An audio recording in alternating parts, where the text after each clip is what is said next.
And what do you think, Renan? Okay, this has been the longest intro of all time. Yep.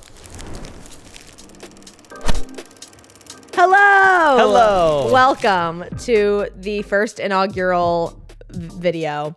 I'm Ashley. I'm Cooper. And today we are talking about one of the best movies I think either of us have seen in quite some time. It is so much. There's so much to say to the point much. that we needed to come here and make our first video together. Yes. What are we talking about today, Ashley? Today we are talking about the one, the only, Project Hail Mary. What to say about Project Hail Mary? So much. I love this movie. It's all I talk about. It's an understatement.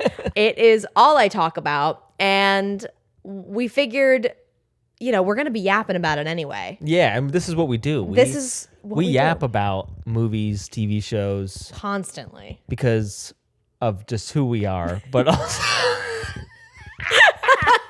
because of who we are, but also we did go to film school. We did. Shout out. Oh, you can't see it. Shout out Montclair State University. Oh yeah. Not recommended. But that's not a whole film school, not Montclair. Yeah. That's a whole that's a whole tangent. That's a whole rabbit hole. But we are film school students. We met in film school. We did. But our love for yapping doesn't come from that. No, that comes from my ADHD and my love of me. For you.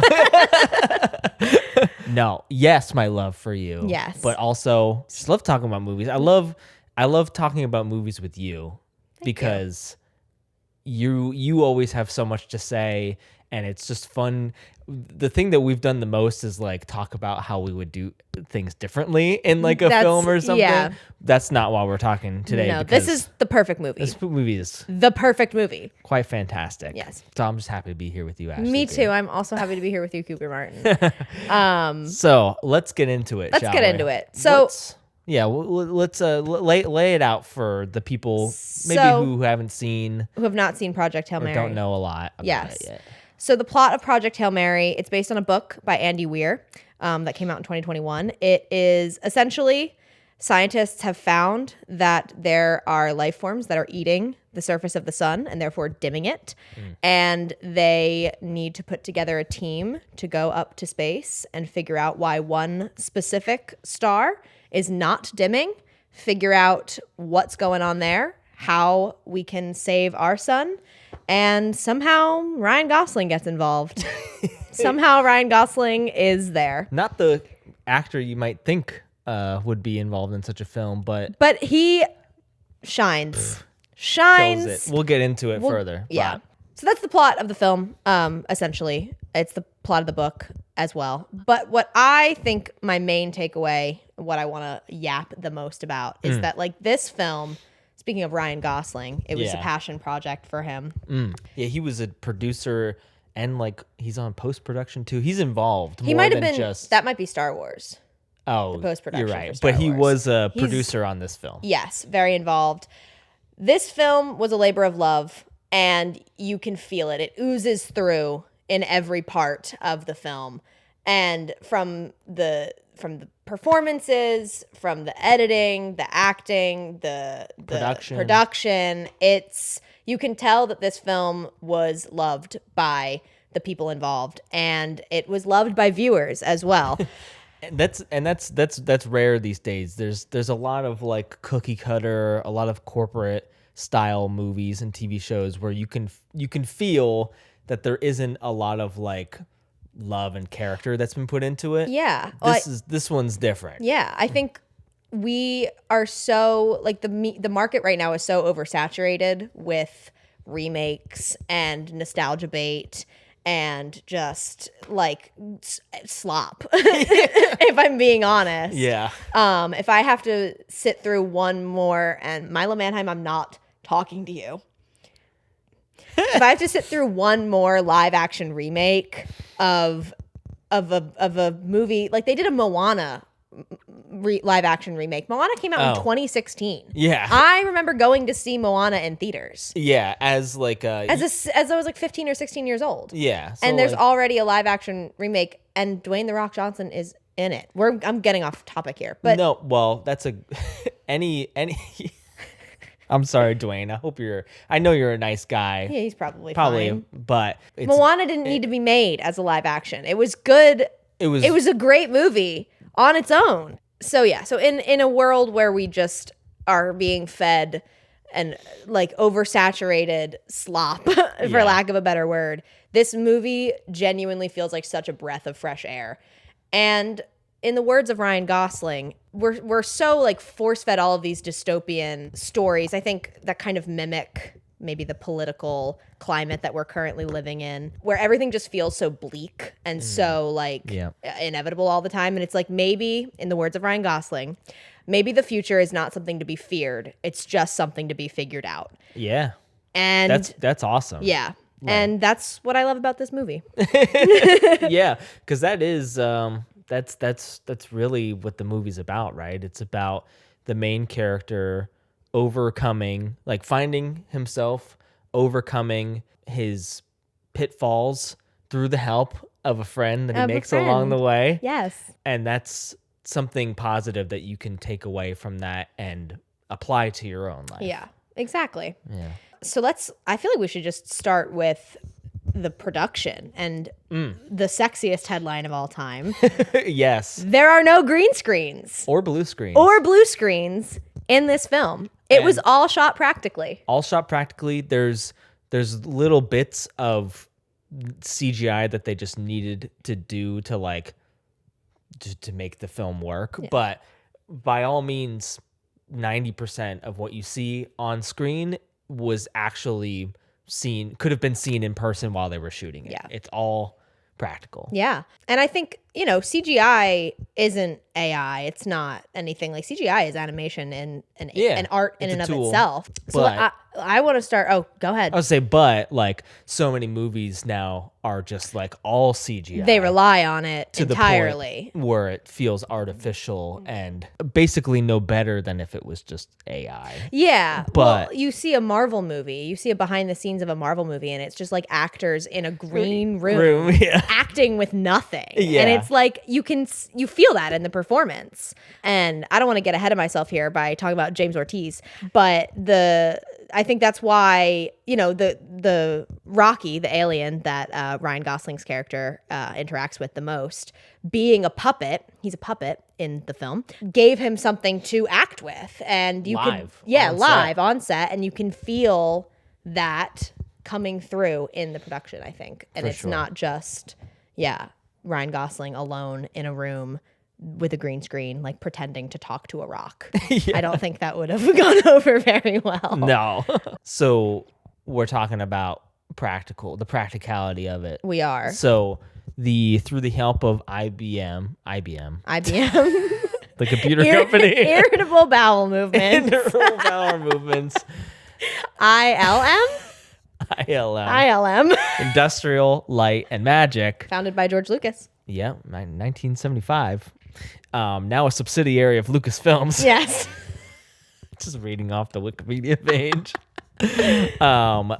Through the help of them and a lot of really talented model artists, miniature artists, they built several full-scale sets, several small-scale, or probably more than several small-scale sets. Yeah. Rocky, the character, is a puppet. And semi-animatronic. Yes. Which they controlled off screen. And sometimes CGI for when the puppet wasn't able to do puppet things. Yeah. There's a few probably more intense scenes where like they just couldn't like move it fast enough or something. But yeah, through use of ingenuity in regards to lighting. Can we talk about the chicken wire?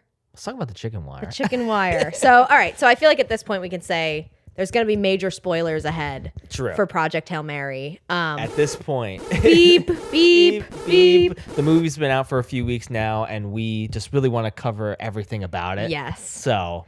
There is a scene where they're in space. Ryan Ryan Gosling is out on the hull of his ship. He's in the Petrova line, which is what the line where all of the astrophage that's going to the sun back. It's called the Petrova line, whatever. He's inside the Petrova line collecting samples so that he and Rocky can analyze it. And there's a moment where the light changes and it's this beautiful, like red, pink, gorgeous, just it's fantastic. It's beautiful, incredible. And again, please go see this movie in theaters. But it was all done, and maybe we can put a visual on the screen for the people at home. It was done with chicken wire and LED lights. And I think you were watching a video of like what it would look like. Yes. So basically they used 2 cameras. They used 2 Alexa 65s. Okay. And one of them was unaltered, and the other one had the infrared filter of the camera taken out. Basically, every camera has an infrared filter, and it just like makes so that infrared light doesn't hit the camera sensor. Yeah. But when you take it off, and especially when you like, there's ways to modify cameras where you can only have the infrared light going through. I don't know if they did that, but they took the infrared filter off so the infrared light could come through. So they were capturing the normal color that you would see and the infrared color so that they could like switch between the two. Yeah. And so basically they had all this chicken wire that they surrounded, that they put a bunch of infrared lights onto. Okay. And infrared, when you can't see infrared light, but the tail end of the infrared spectrum is just red. Yeah. The color red. Yes. So when we see it represented visually, it's red. Yeah. So they put all of these LED lights around them, and they're filming, and if you were standing in the room, you wouldn't see any of these lights. Yeah. They'd be invisible to the naked eye. Which is interesting because, just to tie it back to the story, the character Rocky doesn't have eyes. And in the scene, Rocky even says, like, what are you doing? And Grace is like, I'm having a moment. And he's like, why? It's boring. Like, you can't see anything. And it cuts to Grace, and he's surrounded by these gorgeous lights. And he's like, what are you talking about? Like, this is beautiful. And I think it's cool that it kind of mirrors that in real life as well. For sure. And I have a question about that, because is it that Grace can't see it either? No, he's just imagining it. No, he can see it. He can see it? I think. I thought he had his eyes closed and he was imagining the astrophage around him. I think he might close his eyes because he's having a moment. He's having a moment. Ryan Gosling, call me. Let us know. Answer and let us know. Answer Ryan our Gosling, calls that we've already tried to do. Ryan Gosling, please be a guest on the podcast. I'll have to look into that. But I thought that he couldn't see it either. No, but I think he can see it. Okay. Auto ISO. So yeah, and then all like the kind of like movement effects of those lights, they seem to get bigger and smaller. They're like moving and stuff.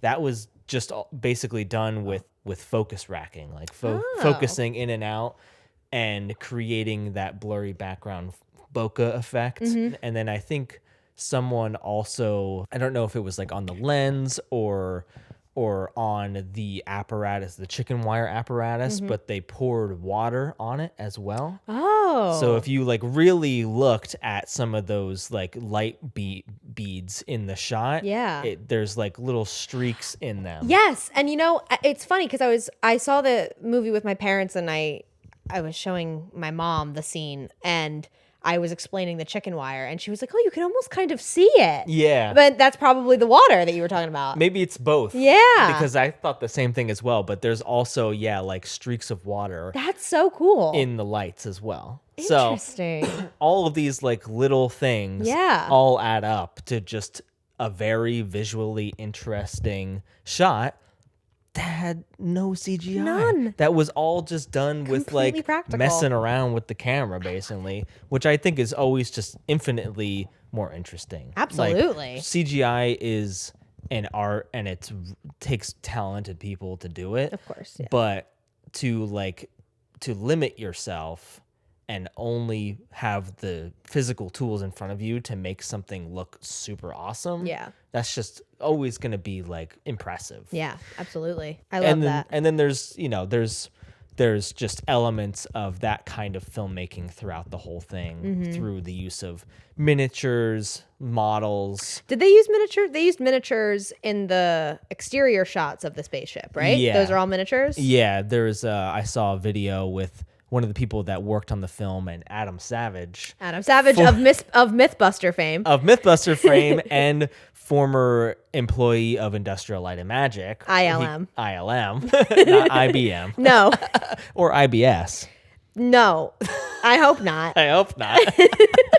They did a video together. They're standing in front of like a miniature of the whole layout of Grace's ship. And it's literally like the corridors are like 4 inches tall. Yeah. And you can see the whole thing. It's just so cool. That's so neat. And then I think it's cool too for all of these like pieces to then just exist after the movie's made. Yeah. Like when you make something in CGI, it's just in the movie. There's no like physical thing that you could like put in a glass case. It's tangible. Like, yeah, and like put into like a museum or something. Or they could give it to us. We'll buy it. I'll give you all my life savings if you give me the miniature model of the Hail Mary. That's at least $100. That's literally at least $100. I went to film school, so I have $0.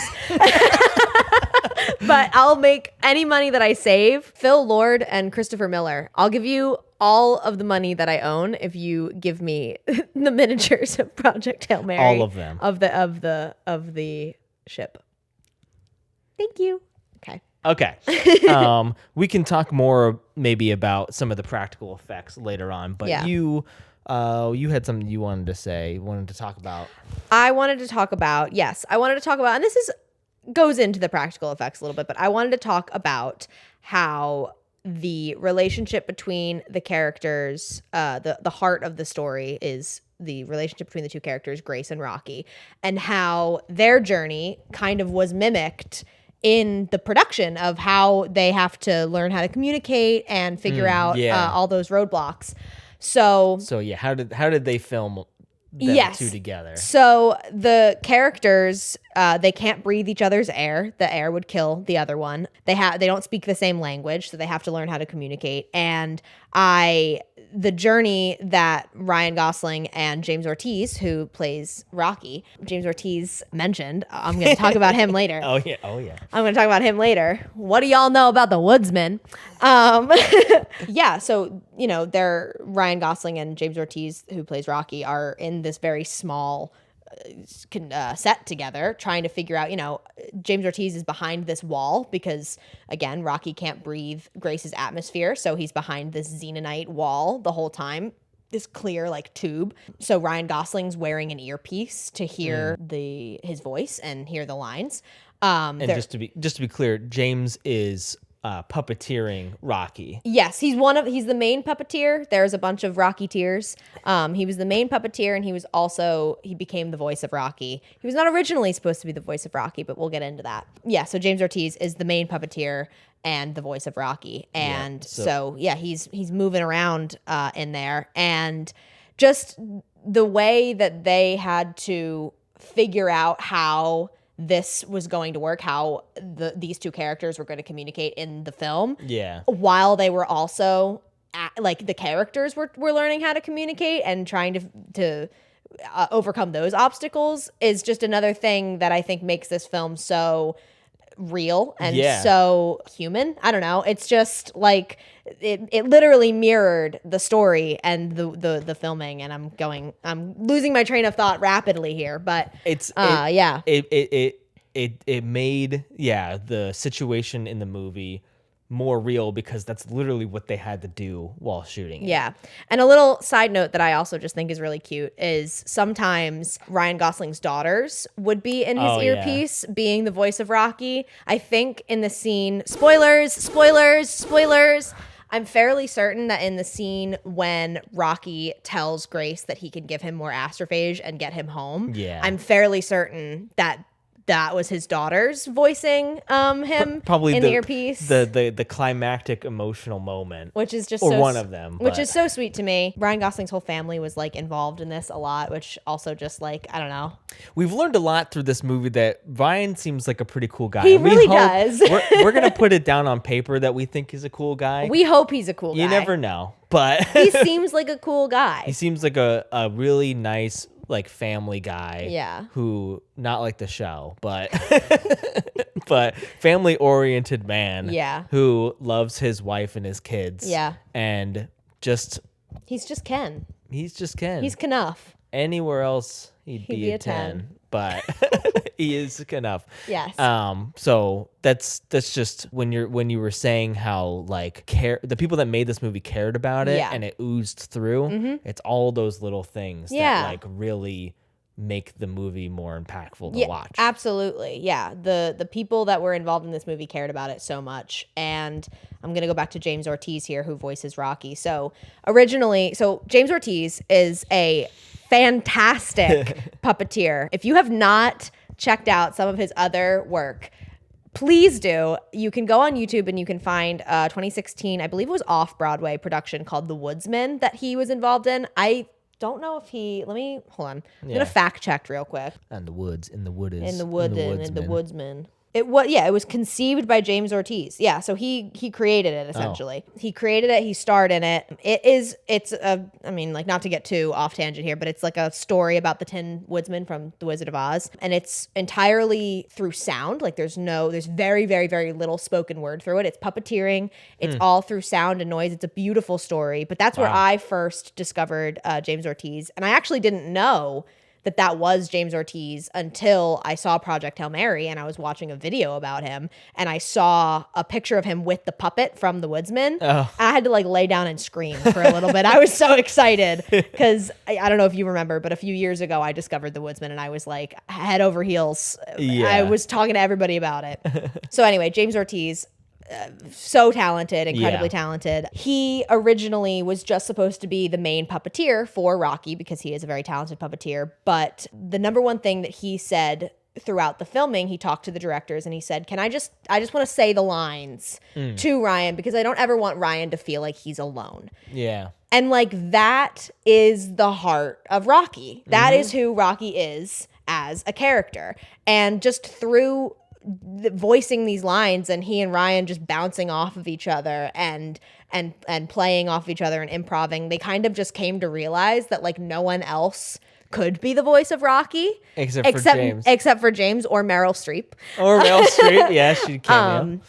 So, and I just find that so like that to me is another part of this movie that like he just understood the character of Rocky so much, which is difficult when the character you're playing is a pile of rocks. Alien rock, speaks in musical notes. Yeah. So for him to just understand this character so deeply that you can tell that he definitely like read the book and knew like how the flow of the comedy and the speech and absolutely. So he didn't have to do that. He could have just came in, did the puppet and left. Exactly. But James Ortiz, if you're watching this, I'm a big fan. And yeah, please go check out more of his work because he is absolutely fantastic, and I hope he wins awards for this role. Yeah, right. Truly, can get a new Oscar like puppet role. Yeah, like puppet master. Yeah, and the best puppet master and goes the actor for best rock goes to James Ortiz. Dwayne The Rock Johnson. I was going to say sorry, Dwayne. I think we should do the rest of the podcast in Muppet voice. Just stop your crying, it's a sign of the time. Why are you singing like that? Why are you singing like this? You gotta get away from here. You gotta get away from here. Eva Strat before drugging a man and sending him to space against his will. Just before we go to the next section here, you said before that James, one of the reasons why he wanted to talk during the shots and all the scenes was that he didn't want Ryan to feel like he was alone. Yes. And just like as a plot point, if you haven't seen the movie, when the movie opens and then throughout the whole space sections of the film, Ryan is alone. Completely alone. Rocky is alone. Completely alone. Both of their crews die along the way to Tau Ceti. Yes. The fact that James didn't want Ryan to be alone while filming is also like Rocky.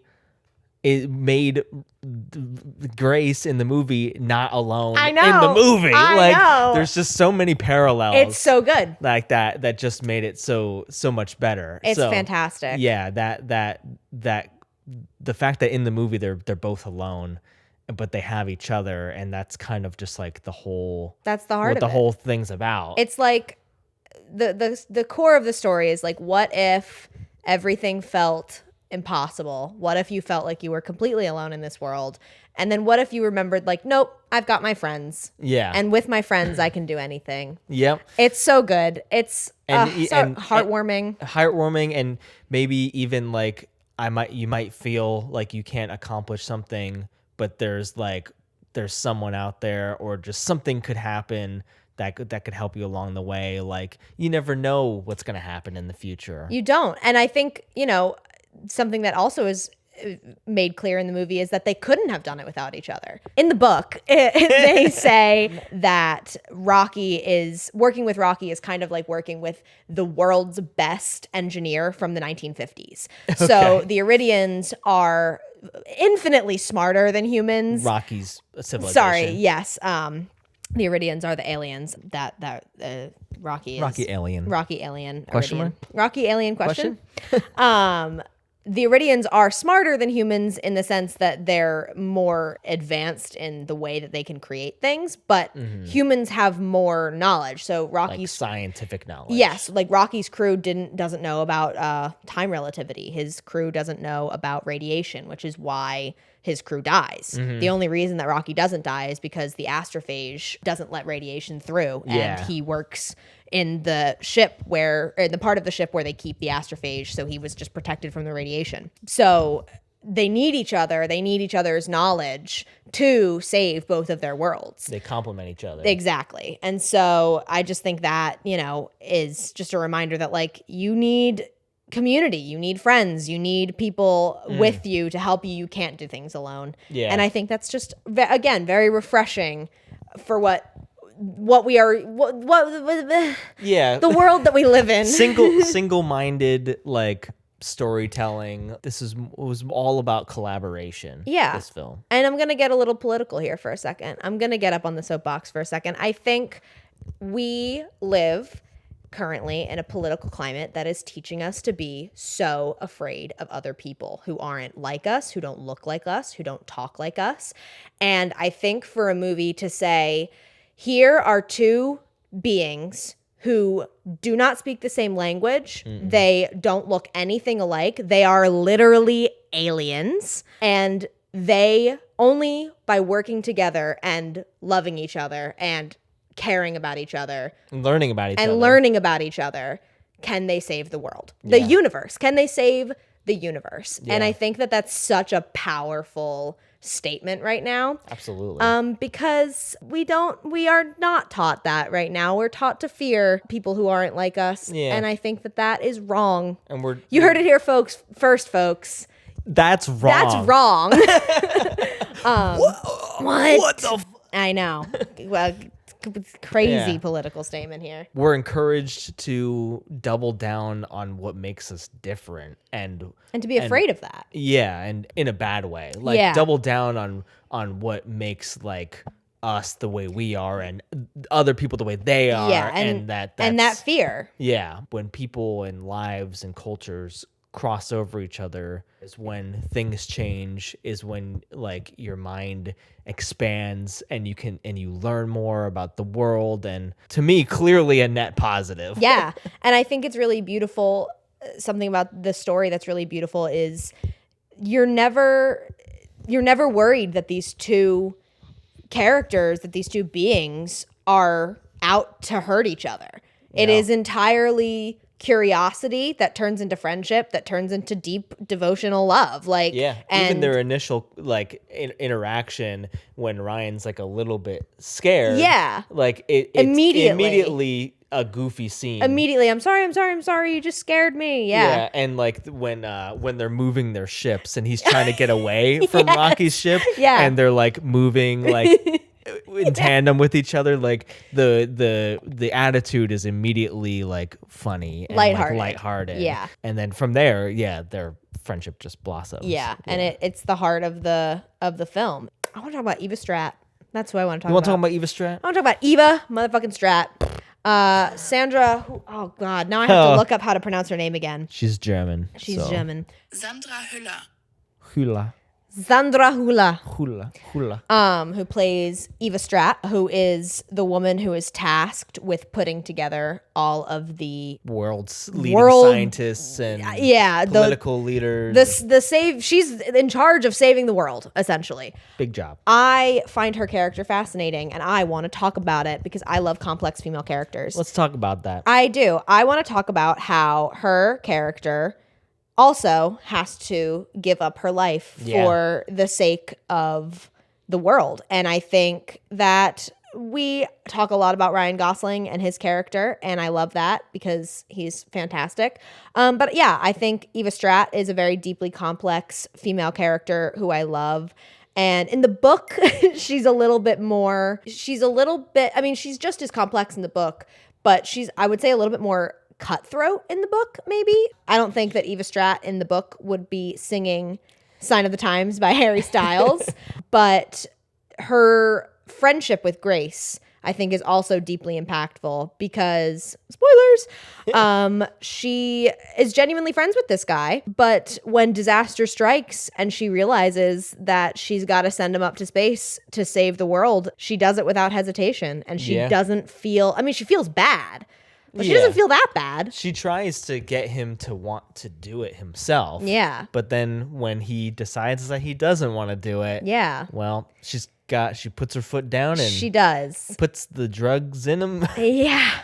That's such a brutal in the book, it's a significantly more brutal scene. I remember you saying that. Like it can come across a little goofy in the film. Yeah.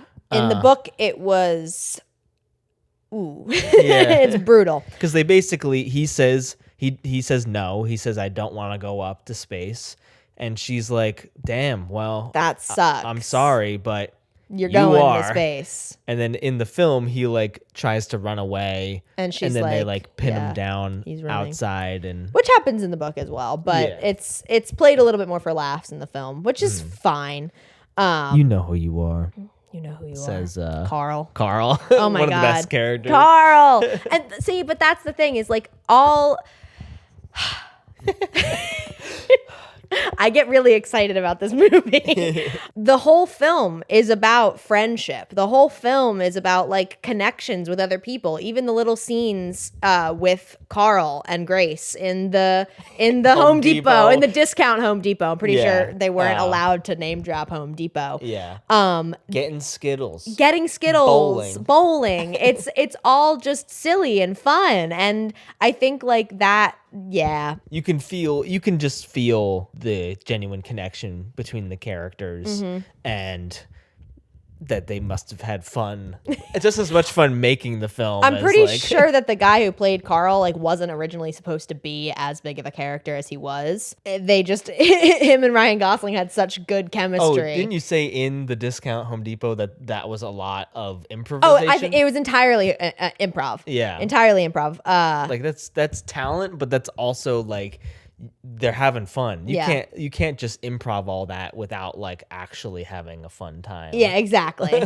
Exactly. But you were talking about the lady, Eva Strat. Something I think what I find so compelling about her character is that she gives up her life just as much as anyone else does. In the book, she says, like, I'm fine with being the world's whipping girl if it means that I get to save the world, if it means that there is a world to hate me afterwards. And spoilers for the book, I know. I haven't read it, I'm sorry. No, well, you're reading it. Got the first page. Yes. So the whole reason why Grace even is picked as someone who to go up into space is in the book partially because he has a coma resistant gene. They're very concerned about the people going up into space dying in the coma. Yeah. And even with the coma resistant gene, there's still obviously no guarantee that they will survive the journey. As we find out, 2 of the 3 people up there do not survive the journey. But Strat doesn't have the coma resistant gene. She would die if she went up there and went into the coma. So she physically can't be the one to go up into space. Yeah. She has to send Grace. There are no options, but if she could, she would have done it herself. Yeah. I just love she's just as willing to sacrifice her entire life, if not more willing to sacrifice her life than Grace is, because Grace is unwilling. Well, yeah. And in the movie, when Grace and Rocky, they end up getting the samples that they need, and they end up sending them back to Earth through probes. The Beatles. And then the Beatles. Yeah. And then we cut to Eva Strat on a boat trudging through icy water. Yes. While she has received the Beatles. The Beatles, the information, and she's a little bit older. Time has passed. So in a similar way, she's sacrificing her life. For this cause. For the cause. We're kind of left to assume that there is no point that she is not just on this mission every single day for years. Yeah. Oh, and in the book, it's also made clear that if this succeeds, she's probably going to go to prison. Or maybe even be executed because of the war crimes that she commits. What about Antarctica? What? Antarctica? What's that about? You'll figure it out. You'll learn. Those, if you know, you know. Anyway. So she's literally willing to sacrifice. Yeah. Ryan history will paint her as a villain, but there will be history books to do so type thing. Yeah. You know? Yeah, exactly. And that really sums her up. And That's I really love cool. I love it. I love that. But you know what else I think we do need to talk about, talking about characters? What? Is we need to talk about Mr. Ryland Grace himself and the arc that he goes through. Absolutely. And how I take issue with people who say that he is a selfish coward. Oh, shout out to you, Neil deGrasse Tyson. I love you, but I disagree with you. He's not selfish, and he's not a coward. He wants to be involved in the project because he loves his students. Yeah. He wants to work and try to find a better world for them. He is very human. And that another thing, again, that I think permeates through this story is the humanness of it and the human choice or lack thereof. Yeah. He's just don't scared. think I can do this. He just can't do it. He's just scared. Even though he has no family, he has no relationship, he has no nothing holding him from doing this, but except his own fear. Yeah, but I would argue that doesn't it doesn't matter that he doesn't have those relationships. He loves his students in the book. He loves going to this diner every morning before breakfast. He just loves Earth. Yeah. He loves being on Earth. He loves being alive. He loves being alive. He doesn't want to die. And I think that is also a very human choice. But I'm going to talk about the part of the movie that makes me insane is obviously he goes through this journey. He meets Rocky. So he has amnesia throughout the story and bits and pieces are coming back to him. And he has this whiteboard where he's writing, who am I? Who am I willing to die for? Who, all that stuff. And at the end of the movie, when he realizes that he has to make a choice between going back to Earth or going back to save Rocky because there has been a ship failure. There's been a leak. The Tau amoeba, which are the astrophage natural predators, is leaking through the xenonite and it is eating the astrophage, which is the ship's fuel. Realizing that Rocky's ship is made out of xenonite, he won't be able to identify the leak because the leak is the ship itself. And Rocky is going to die a slow, painful death alone in space. Yeah. And he realizes he has a choice. He can either go back to Earth and save humanity and be hailed a hero, or he can go save Rocky and die in space because again he doesn't know that he can live on Erid, and you know he's fully assuming that he's going to die in space. And in the book it is made even more clear by the fact that he doesn't have enough food. So then he makes the choice to go back and save Rocky. Yeah. Because he was never selfish. He was he just didn't have someone to be brave for. Yeah. And I think that is beautiful. It's beautiful. And he, I think, comes to that, he comes to want to do that in part because Rocky almost nearly sacrificed himself to save Grace. Yeah.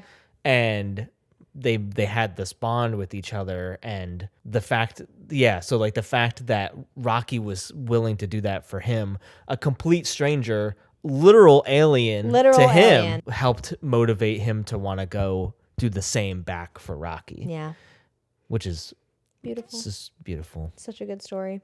So that's the big part of Grace's. I keep wanting to say Ryan Gosling. His character's name is Ryland Grace. Ryan Gosling. It's all mixed up. It was meant to be. I don't know if this is right, if this is correct or not, but I read somewhere that Andy Weir wrote Ryland Grace with Ryan Gosling in mind. Oh. I don't know how true that is.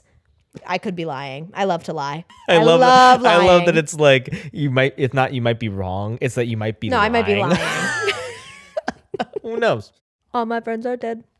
POV, you're Ryland Grace. All my friends are dead. Push me to the edge. In addition to the practical effects, the story, the acting, all that jazz. Yes. There's one last thing that really stands out from the film. That is the soundtrack, including the original soundtrack. Yes. And also the additional music that they added. Yes. In that one song from the Beatles and which is so good that it plays, going back a little bit to Grace's sacrifice. Yeah.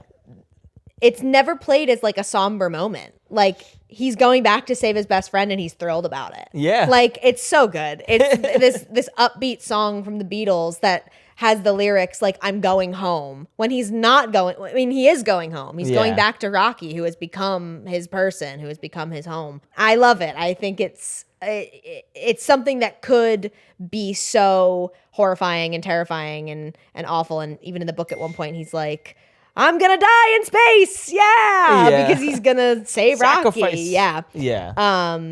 But so no, he's fulfilled. He's fulfilled. Exactly. And that's represented, great through the song. Yeah. But the original soundtrack. Oh my God. It just man, the Daniel Pemberton. Oh my God. The story is great, but the main driver, the main conveyor belt, as I like to say, is the music and the sound. Yeah, of the absolutely. Film. And sometimes the sound design as well. Yeah. The lack of sound. Oh my God. During the fishing scene, if you know what you know, there's a scene when all the sound cuts out. And every time I've seen it in theaters, I've seen it 3 times in theaters now, you could hear a pin drop. Yeah. Because it's so intense. This is when Rocky is like sacrificing himself, right? So like the shit has hit the fan, like everything's gone wrong. You think that Grace might be dead. Rocky like has to sacrifice himself in order to try and save him. He goes into Grace's atmosphere, which he can't survive in. Yeah. It's like 20. It's like Rocky exists in like 29. There's like 29 atmospheric pressures. I don't know how science works. Neil deGrasse Tyson, help me. Yeah. And so he can't survive in oxygen. He survives entirely in ammonia. And the pressure, the temperature, the pressure, he's literally like disintegrating. Yeah. As he's like pulling Grace off of his chair that he's being suffocated by. Yeah. So in this dramatic, emotional moment, and just mind you, seconds before, like all of these lights and sounds and the sound of the ship like rattling and all these alerts and stuff are going off, and then like Ryan Gosling, aka Grace, hits the panel in front of him and oh my God, all the sound just completely cuts out. The first time we saw it in theaters, we were like, like stunned, clinging to each other. Yes, in fear for this alien rock creature who we have but who we felt very paternal and maternal over. Yes. Oh my God. And you know what else I think it was great was the use of like Rocky's language. Yeah. During that scene, so there it goes completely silent, and then slowly the sound starts coming back, and you can hear Rocky speaking.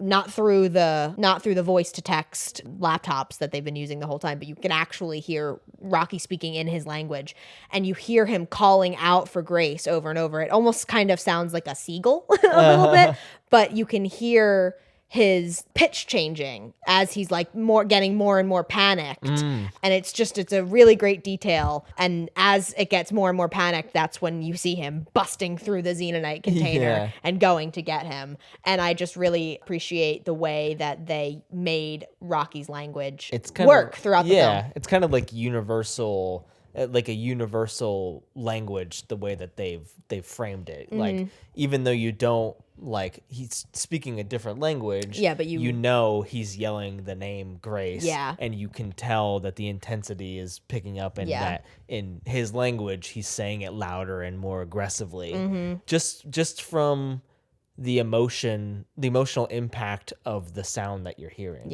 Like, you can translate it in your head. You can tell what's happening. And it's great. And throughout the movie there's little musical motifs. We're not leitmotifs. This is unofficial theory. My theory is Rocky adds a lot of bounciness and like lighthearted energy. So in the very, very, very beginning, the very first soundtrack that we hear, the first music that we hear, which is Ryland Grace Cognitive Assessment, is when he's waking up. What's 2 + 2? What is 2 + 2? The best you hear this kind of bouncy theme that you don't hear again until you meet Rocky. And I don't know what that means. I did not go to school to study musical score. No, I didn't. I did go to school to study film, so I have $0, but I did not study musical composition. But if I had to guess, I would assume that little bouncy theme is Rocky's influence, and I find it. And I want to talk about the red string of fate here for a second. Hey, well, before you go, I just wanted to say, because I just thought of this now. So that happens in the very first scene. And I'm wondering. Eye movement detected. Yes. Good morning, Dr. Grace. We don't know who this guy is, where he is. He doesn't know who he is either.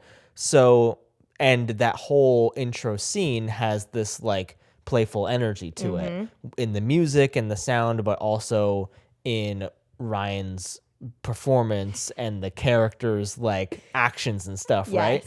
So that's kind of like at the peak of Grace not knowing who he is, we have this like playful energy.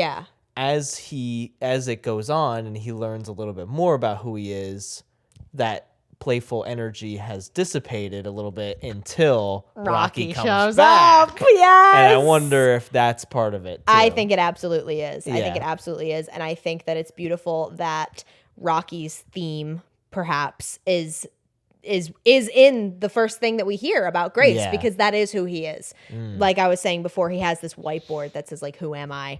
And when he makes the choice to go back and save Rocky, I don't think I ever actually came back to this to this point. So I'm finally going around. There's a board that says, who am I? Who would I die for? And when he makes the choice to go and save Rocky, he erases it and he starts doing the math. Because that is who he is. He's Rocky's best friend. He's Rocky's guy. He's figured it out. So to have Rocky's theme kind of be intrinsically tied into his is beautiful. Are there tornadoes? To have Rocky's theme be tied in to that very first scene where we meet him is, just, it tells you, oh, hang on, hold on. Good stuff. Hey. Oh. Water everywhere. Uh-oh. Just stop your crying, it's a sign of the times. We gotta get away from here. Somewhere far away from here. She's back. I'm back. Sorry, we had some technical difficulties. So The red string of fate. the red string of fate, aka the Petrova line. I just love, this is just a little theory that I have, and also things that the Project Hail Mary fandom loves to talk about. Give us a little bit of the Petrova line, what it is. The Petrova line is the line that we see going from the sun to Venus, and that's where the astrophage is living. So basically what's happening is it's eating the sun, it's getting its energy, it's propelling to Venus to mate, and then the daughter and mother like thing go back to the end. And it's a cycle. And it's a cycle, and it's what's eating the sun. And and all of the planets have a Petrova line. All the planets that are dimming have a Petrova line, including Tau Ceti. All the stars. All the stars that are dimming have a Petrova line, Yeah. including Tau Ceti, but Tau Ceti's not dimming. That is why. Yeah. Anyway, it's a red string of fate, and it's connecting Rocky and Grace, and it's beautiful. And then we see it again when the red string of fate theory is basically just like, there are things in your life that connect you to your person, your soulmate, whatever. I'm not saying I don't ship the the rock and the human, but just, platonically. But we see it 3 different times throughout the film. We see it with the Petrova line. We see this string of connection. Yeah, we see the Petrova line when Grace is down on the thing after console. Yeah, there's a red streak of blood going towards Rocky. Oh, and then I missed that. And then the last time that we see it is when Grace is going to get Rocky. He has to propel himself out of his ship into the little tube, and there's his red tether. Yes. It's so good. The symbolism of it all. Yes, the tether that keeps him attached to the ship is red, and he has to jump off. It's so good. It's so good. I never thought about that. That's super cool. I love it. I love symbolism. I love the visualizations. And I also love foreshadowing, which we know that Grace was forced onto the Hail Mary from pretty much the beginning through foreshadowing. Yes. Because we see I want to call them like, what are they? The like bags? Well, no, I know they're patches, but like the bags that contain the personal items. Bags. Yeah, that contain the personal items of the scientists, or the astronauts that are going to be up there. We see Captain Yao Li is stitched in there. It's like a nice little stitch. It has a patch on the bag. Ilyukna is also theirs, and Grace is written in cardboard. It's a cardboard thing with like a marker. It's just like handwritten. So that's number 1. And number 2, which symbolizes that it was a last minute decision. It was to send him up there. Yes. Yeah, it wasn't intended to be up there. No. And then also Grace having glasses is also. Oh yeah. Because astronauts can't have glasses. Bad they eyesight. They need to get their vision corrected. So if Grace had always been the first choice to go up there, he would not have had to wear his glasses. Yeah. And so this moment that's kind of played as like a silly thing, the first time he puts on his Eva suit, his glasses are like squished like this. It's actually foreshadowing. And it's great. I love that kind of stuff. Yeah, because we don't find out like really that he was forced onto the ship until way into the film. Until almost the end. It's when he's on Rocky's ship. Yeah. After they had their little party that he realizes and remembers. So, and that's why it's been so fun to see the movie more than once. Oh, because then and then you go back and you find out that there was like subliminal like clues placed throughout the whole thing. Yeah. As you're supposed to like kind of watch and learn in tandem with Grace, like what happened, why he's there. Yeah. And the whole mystery behind it all. Absolutely. Yeah. So Project Hail Mary, probably the best movie, the perfect movie. The perfect movie. It's the first thing I said when we saw it for the first time, and it's what I said every single time I've seen it since. It's a perfect movie. It's a perfect movie. It's I think the best adaptation it could be. Mm-hmm. I think the book is better, but I don't think that they could have done much better. However, Phil Lord and Christopher Miller, please release the 4-hour cut. I will see 4-hour it. director's cut? Yes. Oh my please. God. I will see it. It's crazy. To see the Antarctica Sea. there's an Antarctica scene. I don't know if they actually filmed it. but- I can't. It's always just amazes me that like there is that much more footage. Like, Yeah. what do you mean? Like they actually shot more than we saw. Yeah. And just cut out that much. Like, yeah. crazy. But yeah, so it's like it's a 2 hour and I like think it's 15 like minute, a 2.5 hour movie. 2.5 hour long movie, but it's a long book, so you can't get everything in there, unfortunately. No. They got in what seemed to be as much as they could, They kept the heart of the story and the core beats. and the comedy, The comedy, the characters, the relationship. There's a lot more characters in the book, but yeah, again, I think for what it is, as far as adaptations go, I think it was pretty much a perfect adaptation. as good as it could have I been. would give it like a 8.5 out of 10 8.5 out of 10 as an adaptation. as an adaptation. As a movie, As a movie, 10 10 out of 10. 10 out of 10. Truly. So definitely, if it's still out by the time you're watching this, go see Should it. be. It should just get extended. I don't know when this video is going to come out, but Rats. I think I'll try to Expedite the process. expedite the process or push. Well, I don't know what channel this is going to be on. This could be on a This could be on an entirely separate channel one day. separate channel. We're thinking about maybe making this into a regular podcast. So if that interests you and you want to learn more about, not learn about, but just yap with us about Yeah. different forms of media, Leave us a thumbs up. leave us a thumbs up. Except if you see a button that looks like this, don't click it. Hit this one. Yeah. Or give it some jazz hands. Or give some jazz hands. Jazz Hype up hands? the video. Yeah. So if you can, go see it in theaters. Amaze, amaze, amaze. Let us know what you thought about Project Hail Mary Because in the we comments thought down below. It was great. Because we thought it was great, but we want to know what you thought. What was your favorite part? What was in the book that you wish was in the movie?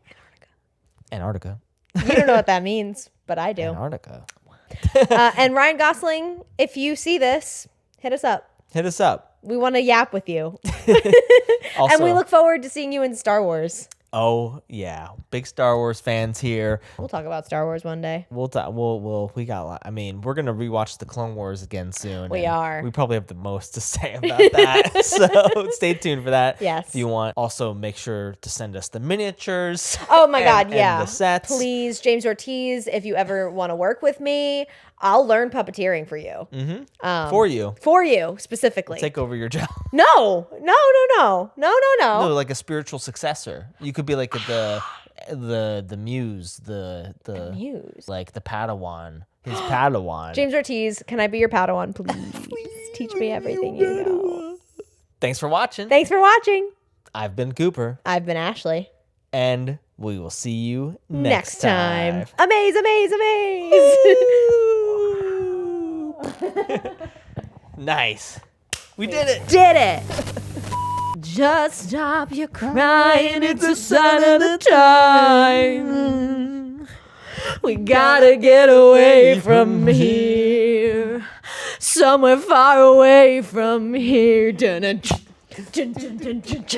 Stop your crying. Everything'll be alright. And what do you think, Renan? Stay tuned for our review of Maru. All right. Oh my God, are you expecting? Announce. I'm gonna be a father. I'm gonna be a dad. Carl and I made a baby. Wow. All right. Cut the cameras, dead ass.